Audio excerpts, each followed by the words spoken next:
Vamos lá, quinto ano, vamos finalizar a nossa atividade do dia. Neste momento, eu gostaria de estar realizando com vocês a leitura do texto que foi disponibilizado no grupo para iniciar a nossa aula. Vamos acompanhar? Espero que você tenha feito a leitura silenciosa, que foi a primeira orientação dada na folha para que você realizasse a sua atividade silenciosa. E nesse momento da realização da atividade silenciosa, você estaria destacando pontos importantes que você julgasse necessário. Sempre fazemos isso. Podemos então começar? Acompanhe com a tia a leitura do texto. 13 de maio de 1888. Abolição da escravatura. Abolir significa acabar, terminar. Foi nesta data, 13 de maio de 1888, que os escravos receberam a sua liberdade, que a escravidão no Brasil acabou. Vamos começar então o texto? Em 13 de maio de 1888, cerca de 15 horas da tarde, no Paço da Liberdade, a princesa imperial regente Dona Isabel utilizou uma caneta de ouro e pedras preciosas, oferecida pelos abolicionistas, e assinou a Lei Áurea, pela qual ficava abolida a escravidão no Brasil. Olha que interessante, a caneta que a princesa Isabel assinou, a Lei Áurea, lei que deu a todos os escravos a liberdade, foi oferecida pelos abolicionistas, pessoas ilustres daquela época que se reuniram para realizar o tão sonhado desejo dos escravos, a sua liberdade. E esta caneta, oferecida pelos abolicionistas à princesa Isabel, ela era de ouro e pedras preciosas. Você gostaria de ter uma caneta dessas? Eu gostaria. Vamos lá? A luta pela abolição foi longa e nela se empenharam as grandes inteligências do país, a parcela consciente da sociedade. Todos os movimentos revolucionários, como a Conjuração Mineira e a Conjuração Baiana, propunham medidas para substituir o braço escravo pelo trabalho livre. Mas a estrutura agrária brasileira, como a monocultura do açúcar e depois do café, procurava intensificar o tráfico escravo, que lhe garantia a mão de obra barata.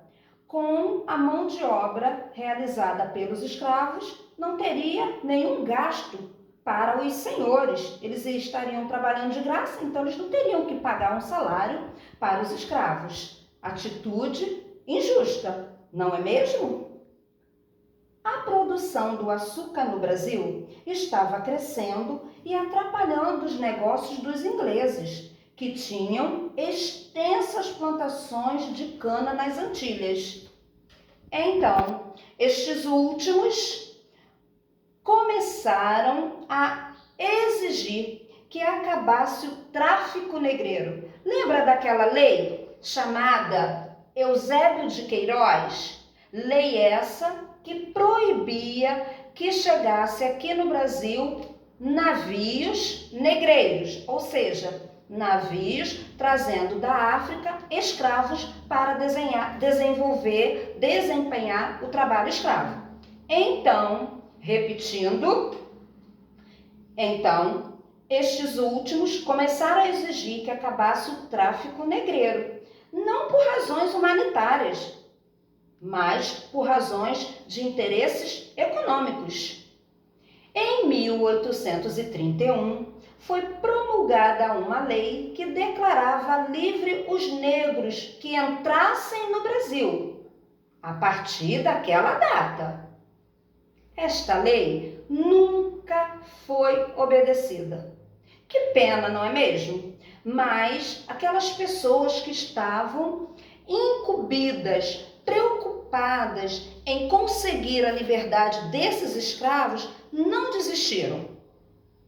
Em 1850, foi proibido definitivamente o tráfico, mas também inutilmente. Mesmo com a lei criada, mesmo com a lei aprovada, mesmo com a lei assinada, não houve respeito para com esta lei. Em 28 de setembro de 1871, aprovou-se uma lei que declarava livre os filhos dos escravos nascidos daquela data em diante. Quem já tinha nascido não foi contemplado por esta lei. Apenas os filhos que nascessem a partir da data que a lei foi aprovada e assinada. Lembram dessa lei? Essa lei foi a Lei do Ventre Livre.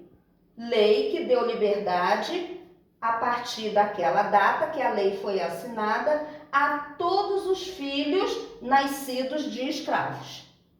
Estão se lembrando? Mas os abolicionistas continuaram trabalhando, lutando para conseguir a liberdade dos escravos. Continuando no nosso texto, então.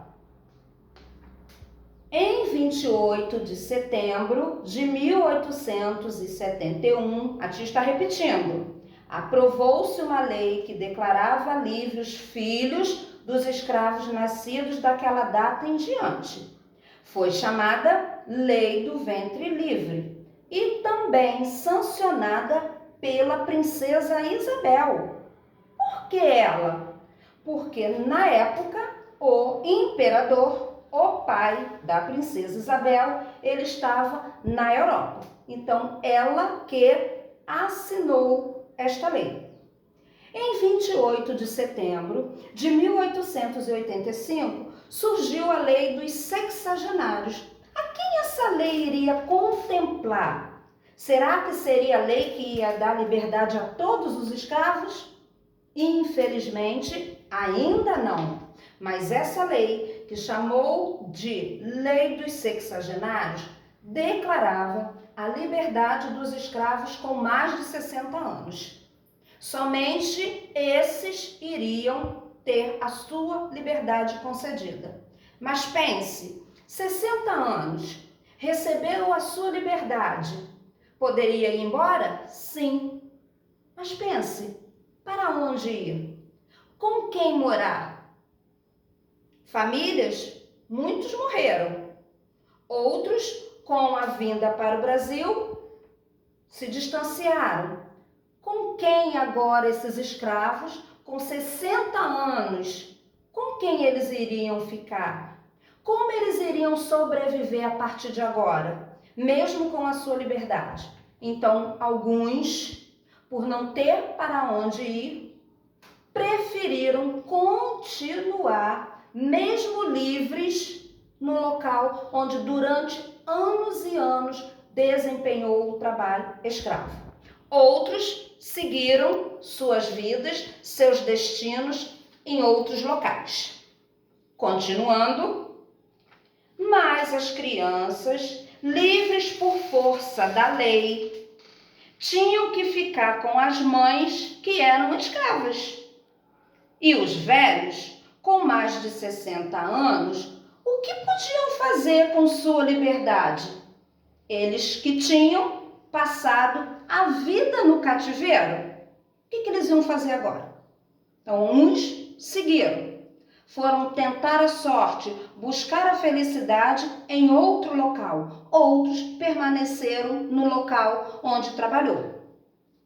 Abolicionistas ilustres como Luiz da Gama, José do Patrocínio, Joaquim Nabuco, Castro Alves e centenas de outros brasileiros percebiam que só uma lei definitiva, como a Lei Áurea, aquela que deu liberdade a todos os escravos, ok? Só uma lei definitiva, como a Lei Áurea, poderia terminar com a escravidão e dar liberdade a mais de 700 mil escravos negros que trabalhavam na agricultura, sem falar naqueles que prestavam outro tipo de serviços. Que acontecimento triste a nossa história teve. Com certeza, a escravidão manchou, foi um dos acontecimentos que manchou, que está registrado na história do nosso país. Mas, graças a essa lei, os escravos, no dia 13 de maio de 1888, alcançaram, puderam contemplar, puderam festejar aquilo que durante anos eles sonhavam, conquistar a sua liberdade. Vamos então agora fazer a correção das nossas atividades? Vamos conferir cada uma, vamos tirar a dúvida. Caso você não tenha entendido algo sobre esse assunto, fique à vontade.